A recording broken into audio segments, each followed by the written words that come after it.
Bonjour, alors je voudrais vous parler de deux mots qui se trouvent dans un ouvrage qui vient de l'Inde, qui s'appelle Les Strophes du Samkhya, et que j'ai édité sous le titre de la danse mentale à l'éveil, parce que c'est dans ce titre-là qu'on retrouve euh, un- une distinction qui est tout à fait intéressante et passionnante pour la vie spirituelle.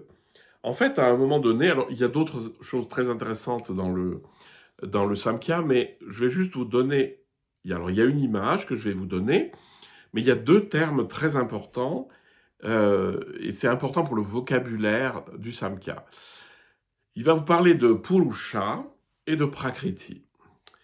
Alors, on reprend.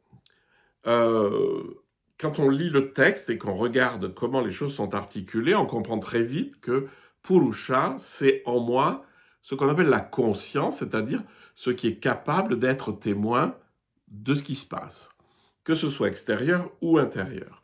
C'est donc la conscience.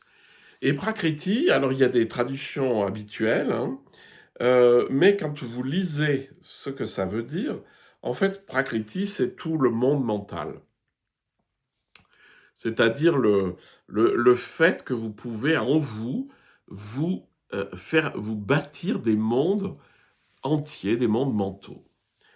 Et alors donc il y a une interaction entre Purusha et Prakriti. Et donc il donne une image extraordinaire que je vous partage ici. C'est la danseuse, l'image de la danseuse. Alors Prakriti, donc le monde mental, est représenté sous la forme d'une femme sur une scène qui est en train de danser. Alors vous imaginez, en plus on est en Inde, alors je vous dis pas les couleurs, les tissus et tout ça. Et le spectateur, c'est Purusha. Et c'est normal, puisque le Purusha, c'est le spectateur en soi. C'est-à-dire que on parle aussi, vous savez sans doute, d'observateur impassible pour la conscience. C'est-à-dire qu'en moi, il y a une instance qui ne m'appartient pas d'ailleurs, qui est témoin et qui n'est pas touché par les choses du monde. Et ça, vous pouvez vous en rendre compte, des fois, vous êtes dans l'observateur impassible, puis des fois, vous êtes noyé avec, hein, c'est-à-dire que votre conscience est noyée. Ben, c'est exactement de ça dont il s'agit. Donc, là, le monde mental commence à faire la danse des sept voiles à Purusha, qui là est d'ailleurs comparé à un homme un peu bête. C'est ça qui est intéressant, c'est-à-dire qu'il est il est dans les spectateurs là, et puis il y a la bave là qui coule. Et donc le terme est un homme grossier, si vous voulez, Pums, Schlumpf. Et donc il est en train, ce qu'il faut entendre, c'est que la conscience est fascinée par l'activité mentale. La conscience, elle est fascinée par toutes les possibilités que vous donne l'intelligence que vous avez, la capacité de représentation, la capacité de bâtir des mondes, la capacité de faire de la philosophie, de la théologie, tout ce que vous voulez. C'est fascinant, hein. Et je pense que vous en êtes conscient, et moi aussi d'ailleurs, c'est que c'est tellement génial que quand même on y passe beaucoup de temps là-dedans. Donc, vous avez la conscience qui est là, qui est fascinée par l'agitation mentale et par tout ce que le mental est capable de fabriquer. Et donc, la danseuse, elle danse. C'est-à-dire que les idées, tout s'enchaîne, les idées, les émotions, les images, tout ça, ça s'enchaîne et ça fait un monde qui bouillonne en vous. Et c'est comparé à une danseuse. Et puis, la conscience est juste témoin de ça, mais un témoin qui est noyé dans le spectacle. À partir du moment où la conscience prend conscience qu'elle est un spectateur et qu'elle regarde un spectacle, c'est-à-dire la conscience prend conscience qu'elle est conscience, la danseuse se résorbe. Alors ça, c'est une expérience intéressante.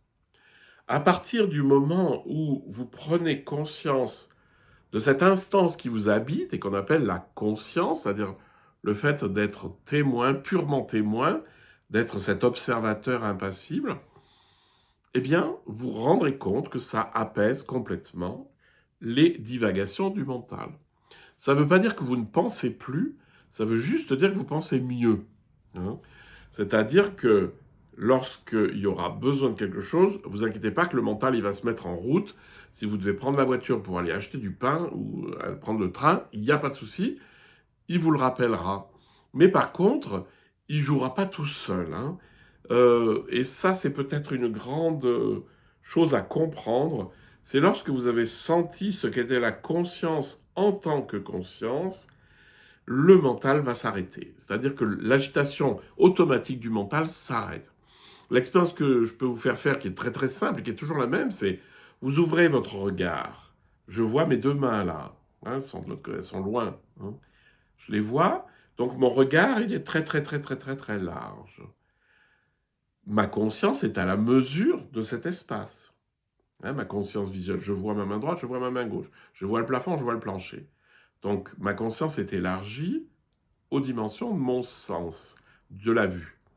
Si je ferme les yeux, les objets visuels disparaissent, mais l'espace conscient reste. Et donc vous expérimentez ce qu'est votre espace conscient. Et c'est cette conscience-là, lorsque vous êtes plongé dans cette conscience dépouillée d'objets, que finalement le monde mental s'arrête. Et bien je vous conseille d'essayer.